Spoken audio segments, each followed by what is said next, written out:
भारत की प्राचीन संस्कृति में समय को 4 युगों में बांटा गया है।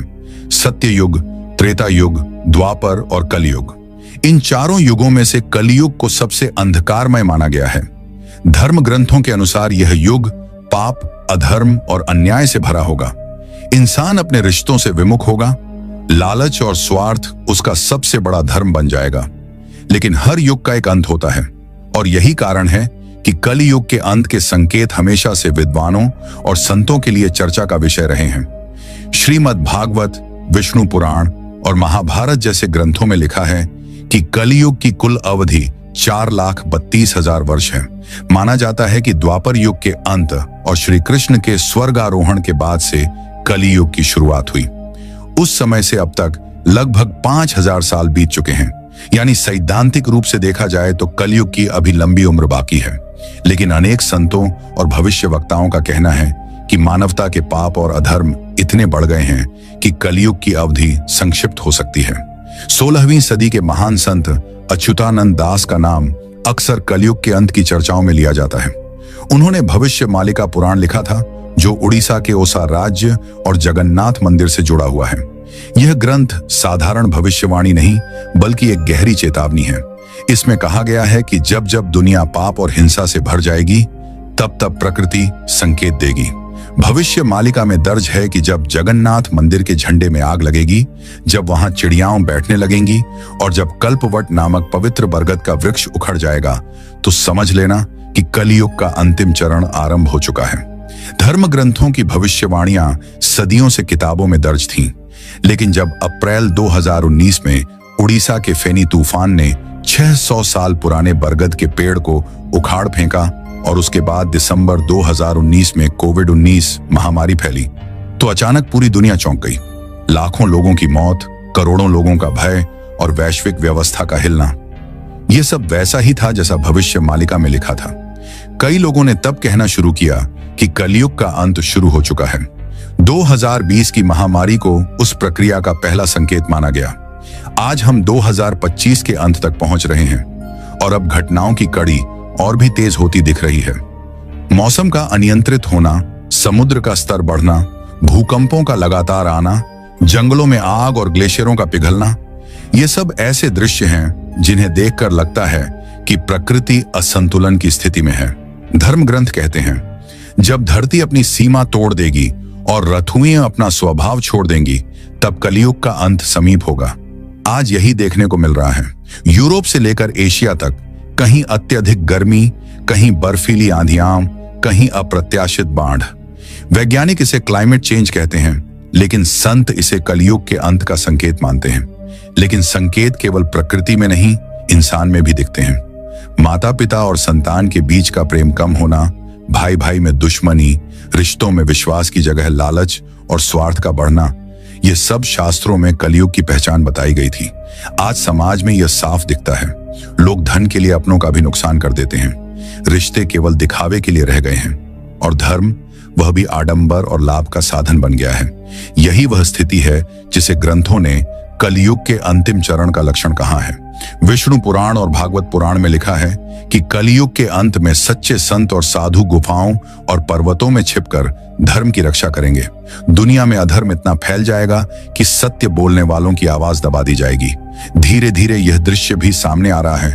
जिन्हें सच बोलना चाहिए वे हाशिए पर हैं और अधर्म करने वाले सत्ता में हैं। इतिहास, पुराण और वर्तमान घटनाओं को मिलाकर देखें तो 2025 का अंत एक मोड़ जैसा लगता है। यह हमें बार बार याद दिला रहा है कि समय आ चुका है। संकेत मिल रहे हैं, प्रकृति से भी और समाज से भी, लेकिन यह केवल डराने के लिए नहीं है। यह घटनाएं चेतावनी हैं ताकि इंसान समय रहते अपनी भूलों को सुधार सके। कलयुग का अंत अचानक प्रलय की तरह नहीं आएगा। वह धीरे धीरे संकेत देता है, जैसे अब हमें दिखाई दे रहा है। धर्म ग्रंथ कहते हैं कि जब कलयुग अपने अंतिम चरण में पहुंचेगा, तो आस्था केवल दिखावे तक सीमित रह जाएगी। लोग मंदिरों, तीर्थों और पूजा पाठ में तो आएंगे, लेकिन उनके दिल में सच्ची श्रद्धा नहीं होगी। आज यही हो रहा है। भीड़ मंदिरों में बढ़ रही है, परंतु भीतर की शांति घट रही है। धार्मिक आयोजनों में करोड़ों रुपये खर्च होते हैं, लेकिन पवित्रता की जगह राजनीति और लाभ की गंध आती है।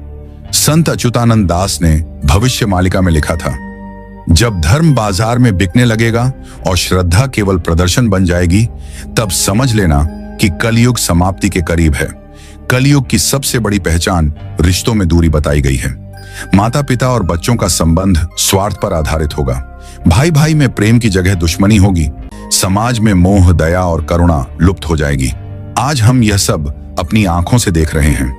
वृद्धाश्रमों की संख्या बढ़ रही है, परिवारों का विघटन हो रहा है, तलाक के मामलों में वृद्धि हो रही है, बच्चों का पालन पोषण भी स्वार्थ और दिखावे का माध्यम बन गया है। पुराणों ने लिखा है कि कलयुग के अंत में अधर्मी लोग सत्ता में आएंगे और सच्चे लोग हाशिए पर धकेल दिए जाएंगे। आज हम देखते हैं कि राजनीति, व्यापार और समाज में अक्सर वही सफल है जो छल और कपट करता है। सत्य और ईमानदारी को कमजोरी माना जाने लगा है। न्याय बिकता है, अपराधियों को संरक्षण मिलता है। यही वह स्थिति है जिसका वर्णन भागवत पुराण में हुआ है। कलयुग में न्याय केवल धनवानों के लिए होगा, निर्धन केवल शोषित रहेंगे। विष्णु पुराण में लिखा है कि इस समय साधु संत पर्वतों, वनों और गुफाओं में छिपकर धर्म की रक्षा करेंगे। आज भी कई सच्चे संत समाज से कटकर एकांत में साधना कर रहे हैं, क्योंकि झूठ और दिखावा इतना बढ़ गया है कि सच्चाई की आवाज दबा दी जाती है। यह स्थिति भी कलयुग के अंतिम चरण का संकेत है। भविष्य मालिका और कई अन्य भविष्यवाणियों में लिखा है कि कलयुग के अंत में दुनिया एक बड़े युद्ध में फंस जाएगी। यह युद्ध केवल परंपरागत नहीं होगा, बल्कि न्यूक्लियर युद्ध होगा। किताब कहती है कि इस युद्ध में कई देश भारत पर आक्रमण करेंगे, लेकिन अंततः विजय भारत की ही होगी। कई ज्योतिषी और विद्वान मानते हैं कि 2024 से 2026 का काल विश्व राजनीति के लिए निर्णायक है। रूस, अमेरिका, चीन, यूरोप और मध्य पूर्व में तनाव पहले से ही बढ़ा हुआ है। किसी भी छोटे संघर्ष से तीसरे विश्व युद्ध की शुरुआत हो सकती है। भविष्य मालिका के अनुसार यह युद्ध इतने भयानक हथियारों से लड़ा जाएगा कि कुछ ही दिनों में लाखों लोग मारे जाएंगे। धरती के कुछ हिस्से वीरान हो जाएंगे। लोग एक दूसरे का खून बहाने के लिए आतुर होंगे, लेकिन अंत में भारत मजबूती से खड़ा रहेगा। अगर वैज्ञानिक दृष्टि से देखें तो दुनिया आज परमाणु हथियारों से लैस है। अमेरिका, रूस, चीन, भारत, पाकिस्तान, उत्तर कोरिया जैसे देशों के पास न्यूक्लियर बम हैं। अगर इनमें से कोई भी देश युद्ध छेड़ता है तो पूरी मानव सभ्यता खतरे में पड़ सकती है। इसके अलावा सूर्य से आने वाले सोलर स्टॉर्म और पृथ्वी के मैग्नेटिक फील्ड में बदलाव इंटरनेट और उपग्रह प्रणाली को ठप कर सकते हैं। भविष्य मालिका में भी लिखा गया है कि एक दिन ऐसा आएगा जब आकाशीय अग्नि से धरती अंधकारमय हो जाएगी। कलयुग के अंत में 3 बड़े भूकंपों की भविष्यवाणी की गई है। कहा गया है कि ये भूकंप इतने भीषण होंगे कि पहाड़ नदियों में बदल जाएंगे और नदियां पहाड़ जैसी ऊंची हो जाएंगी। आज वैज्ञानिक भी मानते हैं कि हिमालय और अन्य ज्वालामुखी क्षेत्र लगातार सक्रिय हो रहे हैं। जलवायु परिवर्तन से बर्फ पिघल रही है और समुद्र का स्तर तेजी से बढ़ रहा है। जब हम समाज, राजनीति, धर्म और विज्ञान को एक साथ जोड़कर देखते हैं तो एक ही तस्वीर सामने आती है। मानव सभ्यता एक नाजुक मोड़ पर खड़ी है। रिश्तों का टूटना, धर्म का खोखलापन, सत्ता में अधर्म, साधुओं की पीड़ा और विश्व युद्ध की आहट, ये सब संकेत हैं कि कलयुग अपनी अंतिम रेखा की ओर बढ़ रहा है। लेकिन संतों ने हमेशा कहा है कि यह सब हमें डराने के लिए नहीं, बल्कि चेताने के लिए है। इंसान अगर अभी भी सुधार ले तो इस प्रलय को टाला जा सकता है। भविष्य मालिका और अन्य पुराणों में कहा गया है कि जब कलयुग का अंत निकट होगा तो मंदिरों से भी असामान्य संकेत मिलने लगेंगे।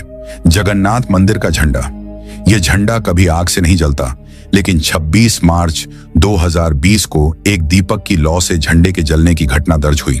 मंदिर पर चिड़िया, सामान्यतः जगन्नाथ मंदिर के शिखर पर पक्षी नहीं बैठते क्योंकि वहां समुद्र की तेज हवाएं चलती हैं। लेकिन हाल के वर्षों में कई बार देखा गया कि चिड़ियाओं झंडे और शिखर पर बैठ रही हैं। कल्पवट वृक्ष का उखड़ना, 2019 में आए फेनी तूफान ने शायद 600 साल पुराने उस पवित्र वृक्ष को जड़ से उखाड़ दिया जिसे भगवान का प्रतीक माना जाता था। इसके बाद कोविड-19 महामारी आई। ये घटनाएं लोगों के मन में भय और विश्वास दोनों पैदा करती हैं। एक ओर लगता है कि शास्त्रों में लिखा सच हो रहा है, दूसरी ओर वैज्ञानिक इन्हें केवल प्राकृतिक कारण बताते हैं। धर्म ग्रंथ कहते हैं कि जब कलयुग अपनी चरम सीमा पर होगा तब भगवान विष्णु का कल की अवतार होगा। वे एक श्वेत घोड़े पर सवार होकर आएंगे। उनके हाथ में ज्वलंत तलवार होगी। वे पापियों का विनाश करेंगे और धर्म की स्थापना करेंगे। लेकिन यहाँ एक गहरी बात छिपी है। संतों का कहना है कि कल की अवतार केवल बाहरी रूप से समझना गलती है। असल में कल की चेतना हर इंसान के भीतर जाग सकती है। जब हम अपने भीतर सत्य, दया, प्रेम और करुणा जगाएंगे, तभी कल की का वास्तविक अवतरण होगा। संत अच्युतानंद दास ने कहा था, दुनिया की सबसे बड़ी शक्ति शून्य है। शून्य यानी खालीपन। यह वह अवस्था है जहां न कोई पाप है, न पुण्य, न जन्म है, न मृत्यु। सब कुछ शून्य से ही निकला है और उसी में लौट जाएगा। कल युग के अंत का संदेश भी यही है कि हमें इस शून्य की ओर बढ़ना है। भविष्य मालिका और पुराणों का मकसद हमें डराना नहीं, बल्कि चेताना है। अगर हम प्रकृति का संतुलन बनाएं, तो आपदाओं को रोका जा सकता है। अगर हम पाप और हिंसा छोड़ दें, तो युद्ध टाला जा सकता है। अगर हम दया, करुणा और प्रेम अपनाएं, तो समाज फिर से संतुलित हो सकता है। 2025 का अंत हमें बार बार याद दिला रहा है कि अब समय है। संकेत प्रकृति से मिल रहे हैं, संकेत समाज से मिल रहे हैं, संकेत धार्मिक स्थलों से मिल रहे हैं। लेकिन अंत केवल प्रलय नहीं है, अंत एक नया आरंभ भी हो सकता है। अगर इंसान अपने मार्ग को सुधार ले, तो कलयुग का अंधकार धीरे धीरे हट सकता है। कलयुग का अंत निश्चित है, लेकिन यह अंत हमें भयभीत करने के लिए नहीं, बल्कि जागरूक करने के लिए है। 2025 के अंत तक जो संकेत हमें मिल रहे हैं, वे हमें चेतावनी दे रहे हैं। अब भी समय है, सुधार लो। धर्म, दया और प्रेम को अपनाओ। प्रकृति का सम्मान करो। शायद यही असली कल की अवतार है।